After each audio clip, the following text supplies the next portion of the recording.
नमस्कार दोस्तों, मेरा नाम है अभिषेक चौधरी। ज्ञान नीति टुवर्ड सक्सेस यूट्यूब चैनल पे आपका स्वागत है। आज से 8 महीने पहले गवर्नमेंट ऑफ इंडिया ने एक मिशन लॉन्च किया था, आपको पता होगा। मिशन का नाम है मिशन कर्मयोगी। ये मिशन एक्चुअली था वेरियस काइंड ऑफ रिफॉर्म के रिगार्डिंग।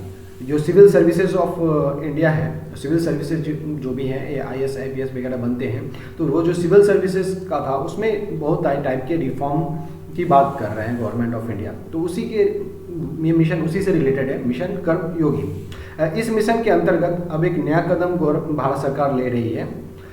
ये देखिए, ये इसके रिगार्डिंग ये न्यूज़ है। Central to hire leading HR firm to competency of bureaucracy study 7 government department, मतलब 7 गवर्नमेंट डिपार्टमेंट के ऊपर स्टडी की जा रही है, जिसके रिगार्डिंग ये रिफॉर्म होगा। और ये एक लीडिंग HR फॉर्म होगा, ये प्राइवेट फॉर्म होगा। गवर्नमेंट इस पर वर्क कर रही है। एक और न्यूज़ आर्टिकल है इसके ऊपर, centre to hire leading HR firm to overall competency of bureaucracy build a fit for future civil service. मतलब फ्यूचर के लिए जो सिविल सर्विसेज का काम होगा उसके लिए गवर्नमेंट ऑफ इंडिया काम कर रही है। ये कदम जो सरकार ले रही है क्या है, इसके बारे में हम आपको डिटेल में डिस्कस करेंगे। और ये नया मॉडल, एक तरह का इसमें नया मॉडल है, और इसमें क्या क्या स्टेप्स लिए जाएंगे गवर्नमेंट के थ्रू, क्या क्या फॉलो किया जाएगा, ये सब हम डिटेल में डिस्कस करते हैं। आइए, जो लीडिंग HR कंसल्टेंसी फॉर्म है वो प्राइवेट फॉर्म होगी। अभी तक डिसाइड नहीं हुआ है, बट वो प्राइवेट होगी। कौन सा फॉर्म होगा वो अभी तक डिसाइड नहीं हुआ है, क्या मतलब फॉर्म का नाम वगैरह है, ये सब अभी तक डिसाइड नहीं हुआ है। तो इसमें लीडिंग जो HR फॉर्म होगी वो क्या करेगी, competency of the countries bureaucracy, जो कॉम्पिटेंसी है अपनी ब्यूरोक्रेसी की, जो अपने इंडियन ब्यूरोक्रेट है उनकी जो कॉम्पिटेंसी है कंट्री की, उनके ऊपर स्टडी होगी, डिटेल स्टडी होगी। जो ऑर्गेनाइजेशनल स्ट्रक्चर है अपने इंडिया में सिविल सर्विसेज का, जो भी ऑर्गेनाइजेशन है, डिपार्टमेंट है, department of finance, department health ministry, ये सब जो डिपार्टमेंट है उनके ऊपर पूरी स्टडी होगी। वर्क एलोकेशन कैसे होता है, कैसे IAS IPS वगैरह को ट्रांसफर किया जाता है, कैसे उनको कौन सा डिपार्टमेंट दिया जाता है। इसमें 7 की मिनिस्ट्री है, हम आगे डिस्कस करेंगे कौन कौन सी मिनिस्ट्री आती है। वो सारे 7 की मिनिस्ट्री के ऊपर ये स्टडी की जा रही है और उसका एक डिटेल रिपोर्ट सबमिट किया जाएगा। उसके ऊपर अभी काम चल रहा है। ये देखिए, this exercise will be part of the ambition mission Karmayogi. ये मिशन कर्मयोगी के पार्ट है। ये प्रोजेक्ट है प्राइम मिनिस्टर ऑफ इंडिया का, नरेंद्र मोदी जी का ये प्रोजेक्ट है। ये अनाउंस किया गया था लास्ट ईयर सितंबर में। जो HR डिपार्टमेंट होगा वो ऑर्गेनाइजेशन स्ट्रक्चर का और सारे एलोकेशन डॉक्यूमेंट ऑफ 7 की मिनिस्टर और department of government of India, ये सारे का वो स्टडी करेगा डिटेल और वो डॉक्यूमेंट सबमिट करेगा। ये देखिए 7 ये मिनिस्ट्री होंगे, ये 7 मिनिस्ट्री रहेंगे। The ministry of finance, department of economic affairs, ministry of electronics and information technology, ministry of rural development, ministry of health, NHAI, ministry of environment and forest and department of personal and training. ये personal training department है वो भी इसमें involve है। मतलब ये 7 department के ऊपर जो HR डिपार्टमेंट है वो स्टडी करेगा, डिटेल स्टडी होगा, इसका डॉक्यूमेंट बनेगा पर्टिकुलर। और जो भी मतलब इसमें वर्क ये है HR डिपार्टमेंट का कि कैसे वर्क एलोकेशन होता है पर्टिकुलर डिपार्टमेंट में। ये सारे डिपार्टमेंट के अंदर जो वर्क एलोकेशन होता है, IAS IPS का ट्रांसफ़र होगा, कौन सा डिपार्टमेंट किस IAS को मिलना चाहिए, किसको कैसे ट्रांसफ़र करना है, क्या उसका एक्सपीरियंस है IAS का या IPS का, तो उसके हिसाब से डिपार्टमेंट का एलोकेशन किया जाएगा। इसके ऊपर डिटेल स्टडी HR डिपार्टमेंट कर रही है। ये सब रिफॉर्म जो हो रहा है वो कर्मयोगी जो अपना क्या कहते हैं मिशन कर्मयोगी है, उसके अंतर्गत ये सारे काम हो रहे हैं। देखिए मिशन कर्मयोगी जो है वह mainly rule based to role based पे शिफ्ट किया जा रहा है। अभी क्या है, अपने सिविल सर्विसेज के अंदर जो IAS IPS वगैरह काम करते हैं वो जो रूल है, अपना कॉन्स्टिट्यूशन जो लिखा हुआ है, वो जो रूल है उसके अनुसार ही काम करते हैं। तो अब रूल बेस्ड तो रहेगा ही, मतलब रूल तो रहेगा ही, और बट रोल भी डिफाइन होगा कि किस पर्टिकुलर चीज़ का क्या अकाउंटेबिलिटी है, क्या रूल है, ये सारा यहाँ पे डिसाइड होगा। नेशनल प्रोग्राम लॉन्च कर रही है government, national programme for civil services capacity building NPCSCB। ये नेशनल प्रोग्राम जो है सिविल सर्विसेज कैपेसिटी के को बिल्ड करेगी और उसके ऊपर काम करेगी। ये सारा रिफॉर्म हो रहा है अभी कर्मयोगी मिशन के अंतर्गत। आइए इसको और डिटेल में हम देखते हैं। डीओपीटी के द्वारा कुछ एक डॉक्यूमेंट सबमिट किया गया है। इस particular hiring a private consultant with extensive experience in HR. जो एचआर जो है उनका जो हायरिंग होगा उनके ऊपर एक क्या कहते हैं डिटेल डॉक्यूमेंट सबमिट किया गया है डीओपीटी के द्वारा। Consulting the company development as the bit document, ये डॉक्यूमेंट जो है वो सबमिट किया गया। इस डॉक्यूमेंट में क्या कहा जा रहा है देखिए, the unique challenges and opportunities in India along with an unprecedented digital penetration and IT literate workforce have necessitated creation of framework that is unique to the world and has not been attempted before।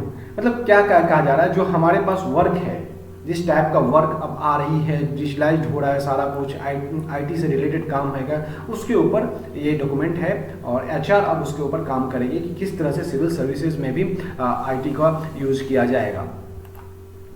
देख FRAC model, ये एक model है, इसके अंदर framework of role activities and competency, इसके ऊपर काम start हो गया है।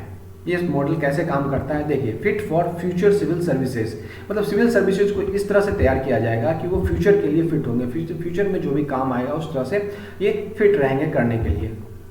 अब ये सोच सकते हैं आप कि गवर्नमेंट को ऐसे चेंजेस लाने की क्या जरूरत पड़ गई। देखिए बहुत सारे चैलेंजेस, बहुत सारे नए टाइप के वर्क अब ये सब आ रहे हैं डिपार्टमेंट के अंदर, मिनिस्ट्री के अंदर, गवर्नमेंट ऑफ इंडिया के अंदर। तो उसके लिए हमारी ब्यूरोक्रेसी जो सिविल सर्विसेज हैं, जो क्या कहते हैं IAS IPS वगैरह हैं, वो लोग पहले से रेडी हों, इस टाइप का डिस्कशन चल रहा है। अभी तक चीज़ें देखिए, एक चीज़ ध्यान रखिएगा, अभी तक चीज़ें फाइनलाइज नहीं हुई है, सिर्फ अभी डॉक्यूमेंट सबमिट किया गया है कि किस तरह से काम करना चाहिए, वो भी अभी अप्रूवल नहीं हुआ, सिर्फ डॉक्यूमेंट सबमिट हुआ है। देखिए फ्रैक मॉडल जो है फ्रेमवर्क ऑफ रोल, जो एक रोल के लिए एक फ्रेमवर्क डिजाइन होगा सिविल सर्विसेज के लिए, जो वहाँ पे उसकी एक्टिविटीज़, जो कैपेटेंसी है, उनके क्या रोल है, इसके ऊपर एक पूरा फ्रेमवर्क का डिज़ाइन होगा। और इस फ्रेमवर्क इस तरीके से डिज़ाइन किया जाएगा कि जो भी सिविल सर्विसेज होंगे, जो IAS IPS वगैरह होंगे, वो अपने आप को इस तरह से मतलब अपने आप को डेवलप कर पाएंगे, इस तरह से उनकी ट्रेनिंग होगी कि वो फ्यूचर के लिए जो अपना फ्यूचर है उसके लिए जो नए नए काम आ सकते हैं, नए टाइप के चैलेंजेस आ सकते हैं उनको वर्क करने के दौरान, उस पे वो अपने आप को फिट बैठा सके, उसके द्वारा उनको पूरी ट्रेनिंग दी जाएगी। यही इस पर्टिकुलर चीज़ों का सबसे मेन एजेंडा है जो अब गवर्नमेंट के सामने रखी गई है इस डॉक्यूमेंट के माध्यम से। कर्मयोगी जो मिशन था उसमें गवर्नमेंट ऑफ इंडिया ने ये कहा था कि हम रूल बेस से रोल बेस में शिफ्ट करना चाहते हैं, मतलब रूल बेस तो रहेगा ही, रोल बेस भी उसमें हम ऐड करना चाहते हैं। फ्रैक मॉडल भी एक्चुअली उसी पे ही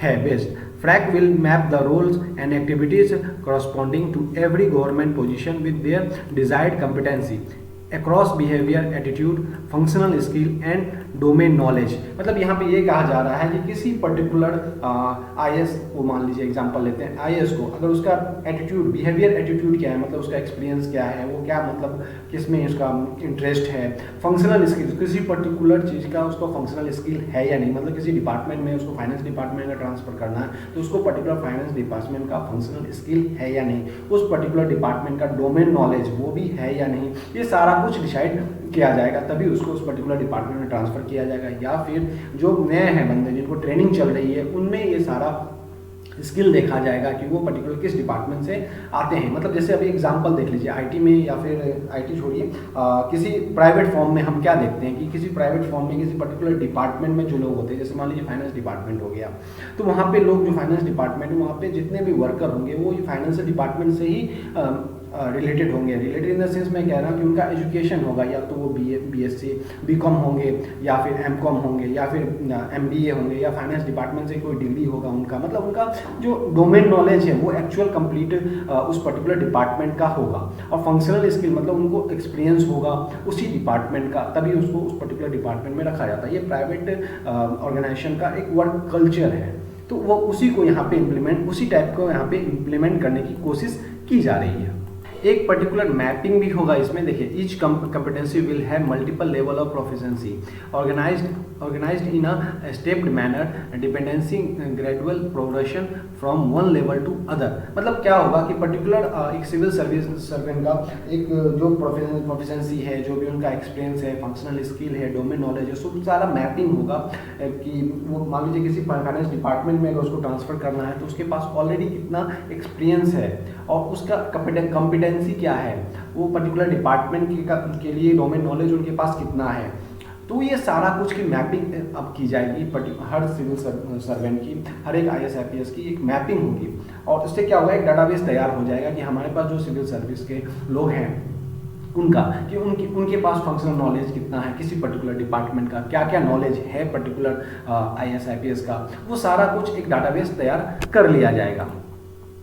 FRAC फ्रैक में एक्चुअली 3 टाइप की कम्पिटेंसी की बात की जा रही है अभी। फर्स्ट है बिहेवियर कम्पिटेंसी, सेकंड है फंक्शनल कम्पिटेंसी एंड थर्ड है डोमेन कम्पिटेंसी। फंक्शनल कम्पिटेंसी में क्या आता है, जो है including attitude like problem solving, किसी पर्टिकुलर क्या कहते हैं कैंडिडेट का प्रॉब्लम सॉल्विंग स्किल कितना है किसी पर्टिकुलर प्रॉब्लम के ऊपर। डिसीजन मेकिंग क्या है, कितना फास्ट डिसीजन लेता है, कैसे डिसीजन लेता है, डिसीजन लेने का क्राइटेरिया क्या क्या है उसका, मतलब ये सारे पैरामीटर वगैरह होते हैं। नेटवर्किंग कैसी है, मतलब किसी कोई सिविल सर्विस है, IPS है, उसको अगर किसी मिशन को कंप्लीट करना है तो उसके देखा जाता है कि उसकी नेटवर्किंग स्किल कैसी है, वो कितने लोगों को कनेक्ट कर पाता है, कैसे मतलब बिहेव करता है। तो ये सब आता है बिहेवियर कॉम्पिटेंसी के अंदर। सेकेंड होता है फंक्शनल कॉम्पिटेंसी। फंक्शनल कॉम्पिटेंसी के अंदर आता है effectively across domain and positional through project management. जो प्रोजेक्ट है मिला है उसका कैसे वो मैनेज करता है, उसके अंदर मैनेजरियल स्किल कितनी है, टाइम मैनेजमेंट कैसे कर पाता है किसी पर्टिकुलर वर्क को करने के लिए, एंड कम्युनिकेशन स्किल कैसा है उस